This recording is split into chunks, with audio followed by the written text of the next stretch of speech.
I'd like to share something with you that will benefit your life, because He wakes you up in the morning. This is a sure sign from God that He hasn't finished with you. You won't be able to wake up when He's through with you. But the fact that you are awake indicates He's got something for you that He hasn't been able to give you yet. For whatever reason, I'm going to assist you in getting to that reason a little faster. I want to share something with you that has changed my life. When I was reading the book, there was a quotation from Albert Einstein that said, "Imagination is everything." It is a sneak peek of what is to come in life. When you think about it, that is a really truthful statement, because everything you see in this world is the result of someone's imagination. Someone was talking on the phone one day, on a coded wall phone, and tried to go outside the room, but it wouldn't go anywhere further because of the cord. All he wanted to do was to get outside of the house. Then someone said, "You know what?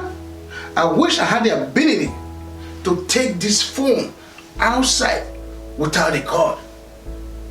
Everyone listening to me right now has a cell phone with you. It was all a figment of someone's imagination.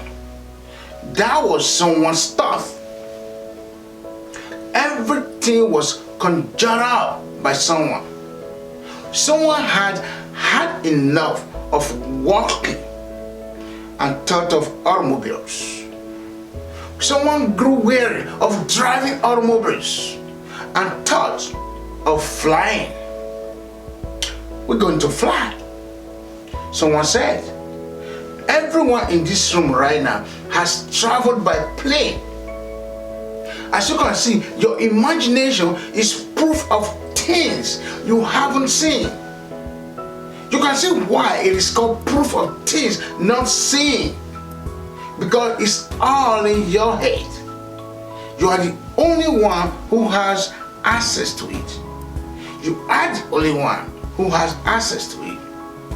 So all of that stuff you've been imagining wasn't just a figment of your imagination.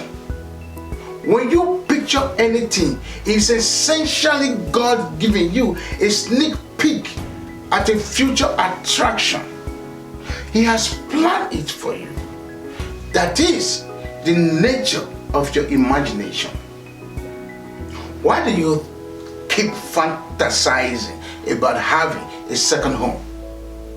God desires for you to have a second home.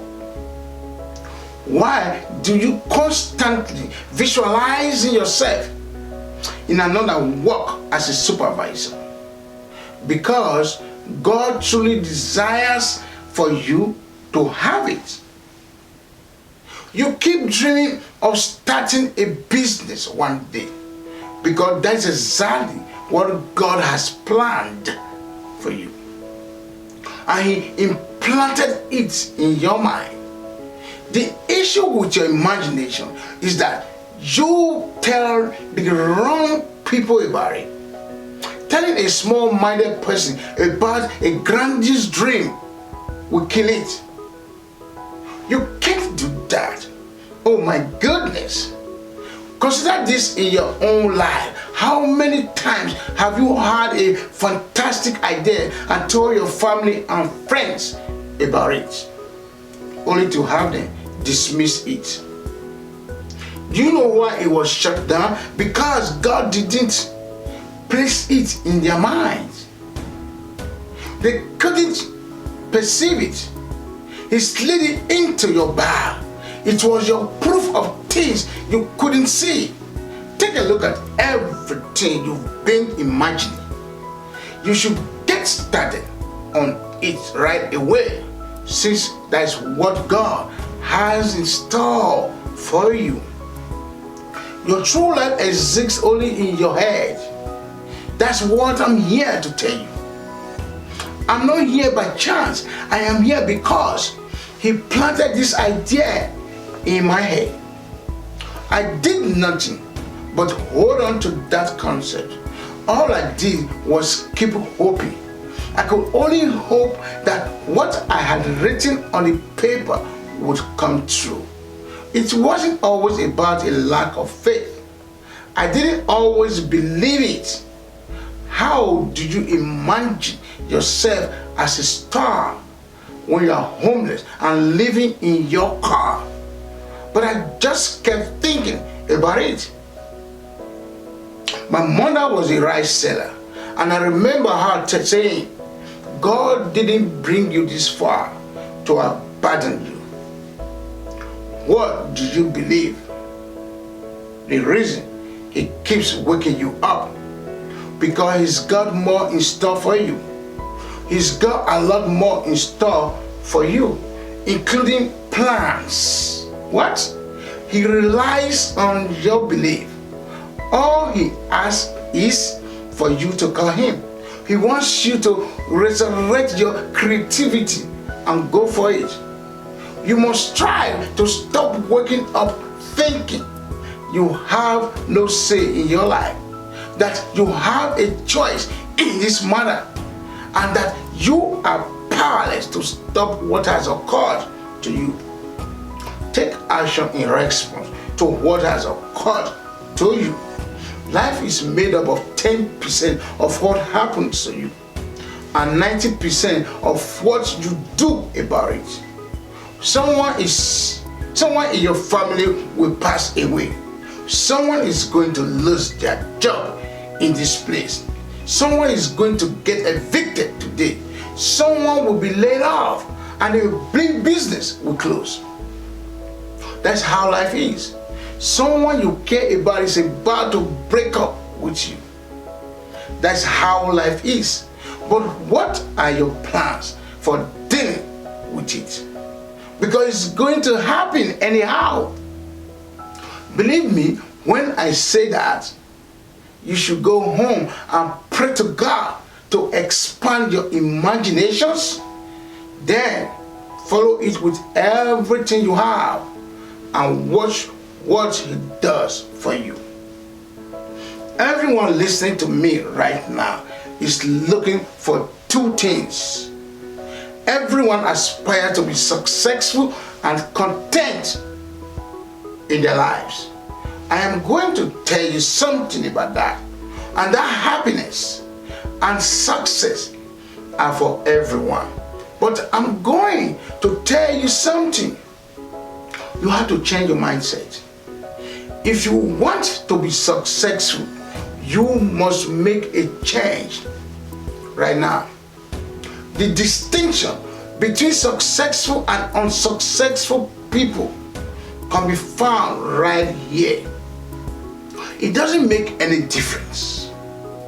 I don't have any more than the rest of you. God bestowed upon me the same blessings that He bestowed upon you. God loved me just as much as He loved you. He doesn't adore me as much as He adores you. However, you must alter your thinking. If you want to be successful, you must focus. If you assume they will mail the money to your house, you are completely wrong.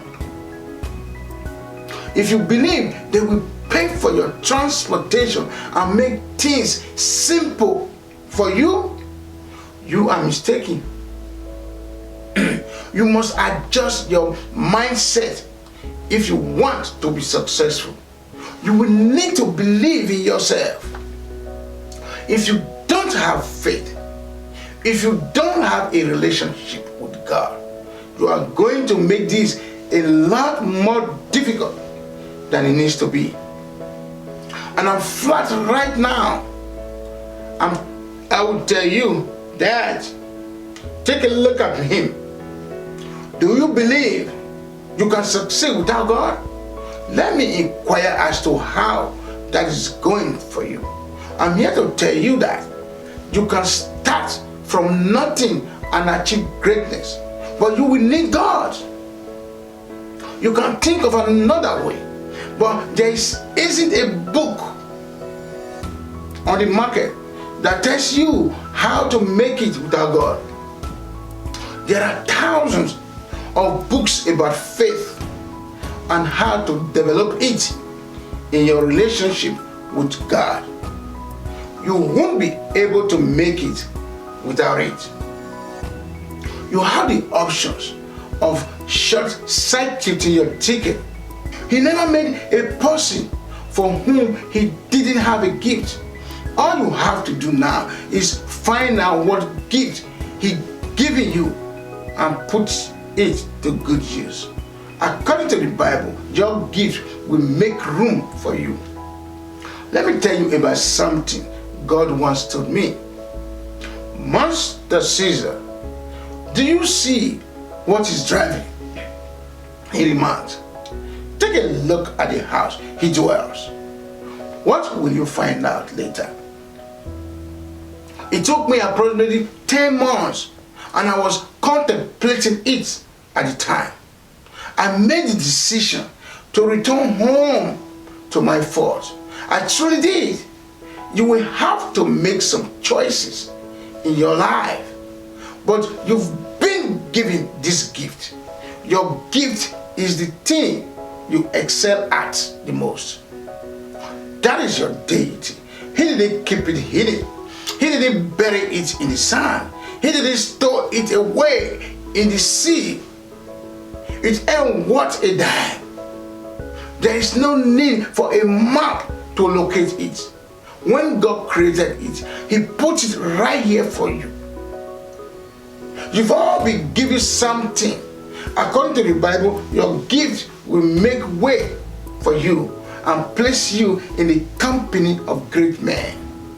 That's all there is to the scripture. I don't even need to consider it. That's exactly what I do. It's not something I do, it's just something that comes naturally to me. You can imagine those who simply open up their mouth and sing. They only have to sing. You can't sing like that, no matter how much you practice. If you quit whatever you are trying to achieve, whatever you were attempting to achieve will never come to fruition. Quitting is a sure way to fail. Now you will fail when you attempt, but resigning will simply put an end to it. That was the most important thing I realized. Then number 2, make sure that your dreams, objectives, and goals are so huge that failing to achieve them is not an option. It simply isn't enough. Something so loud that it wakes you up in the middle of the night is required. You have to be obsessed with something so enormous that you can't stop thinking about it. You must desire something so great that it motivates you to get out of bed when you don't want to. It keeps you up at night when you've been sleeping for a long time. Make you show up and makes you do things you wouldn't ordinarily do. Necessitates additional resources. If you want to be amazing, do something extraordinary. If you want to be ordinary, do nothing extraordinary. However, if you want to be extraordinary, you must add something additional to the usual. That is an extraordinary word. It necessitates considerable effort. Now, if you don't want to put in the extra work, because you want to be correct, there is nothing wrong with that. Many people enjoy being correct. I, on the other hand, did not. I didn't want to be like everyone else. I didn't want anything ordinary. I didn't want a typical home. I didn't want to drive a normal car. I didn't want to wear any ordinary clothes. I didn't want a traditional bank account. I just did not want. I desired an excellent home. I want to have a bank account that was extraordinary. I wanted to visit extraordinary locations. It's entirely up to you. If you don't want that, you get regular money with a regular job. If you want a regular car, you work on a set schedule. You can wear whatever you want. You are only going to the family gathering anyway. You return home with your butt. You simply travel on a regular basis. Once a year, you take a vacation. It is fine. You can purchase a coach ticket or an economy ticket. You want to travel first class. You want to be in the first row of the plane. Let me explain things to you. You already know what you should do. Spend your money wisely and purchase a first class ticket. This is how you develop your ability to succeed. Whenever I travel, I always fly first class. Save your money, get out of bed, upgrade and purchase a first class ticket. You will grab something in first class because you will be sitting in the first row. The seats are more spacious. You have the option of chicken, beef or fish for your food.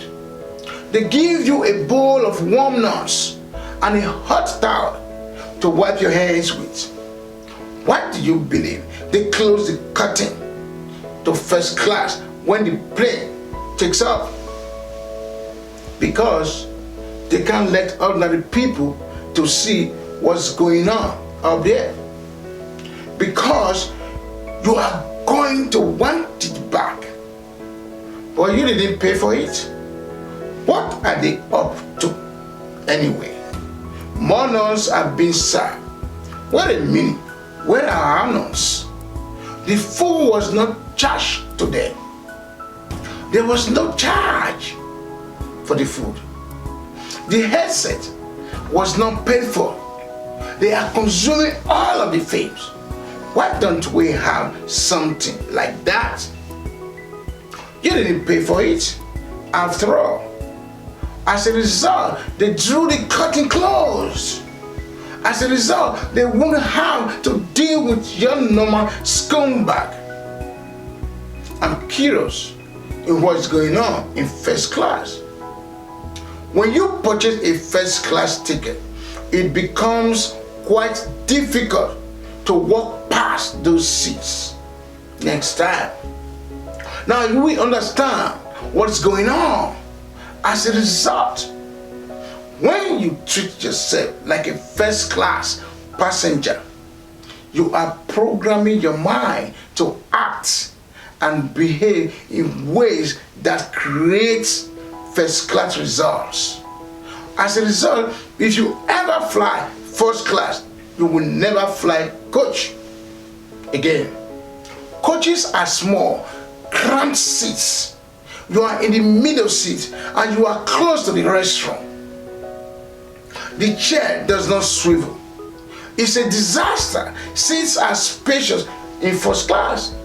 That is why, according to Dick Gregory, whenever you have the opportunity to treat yourself first class, you should do so, since it conditions the mind. Once you've flown first class, there's no going back. You don't want to fly first class once you obtain a private aircraft because you are on a private plane. At the airport, you don't have to remove your shoes. Your car pulls around. They open the door and you walk up the steps since they won't unlock your bags. They will take you directly to your destination. When you walk down to baggage claim, there's another car waiting for you. And they will take your bags right off the plane and into the car. You will never want to fly first class again after flying private because you will be conditioned. All you have to do now is get yourself in shape. Once you purchase a stunning gown, you no longer desire a low-cost gown. You like to put on another gorgeous dress. Once you purchase some Christian Louis Vuitton with red buttons, you will want red buttons on all of your shoes. Men like that red on the bottom of their clothes. I'm not sure what it is, but when you walk away, people notice it. When we see that red button, we know that your success is linked to your mental state. You can look to me for guidance and condition yourself to control. Two things will happen in your life every time you face difficulty. There is a blessing as well as a lesson. Those two things are present in every moment of difficulty. There is always a lesson to be learned and a blessing to be received. Pain is always accompanied by a gift. Every time you are in agony, you are given a gift. So there's a lot of gift behind that. That is why when you are going through a difficult time in your life, you must simply write it down, write it out. Since God always has a gift in store for us. There's a gift hidden underneath. The relief of a man leaving you. A breakup might be a blessing in disguise. You see, sometimes you have to let go of a man in order for God to provide you with the one you truly require. So losing a man isn't always a loss. All you have to do now is hang in there. It's possible that God has something better in mind for you. So whenever something horrible occurs, all you have to do is wait for the lesson and the benefit. It happened all the time. It was always the case. You can't be too downhearted. Thank you for taking the time to listen to this episode. Please share, like, and subscribe for more similar videos. Peace out.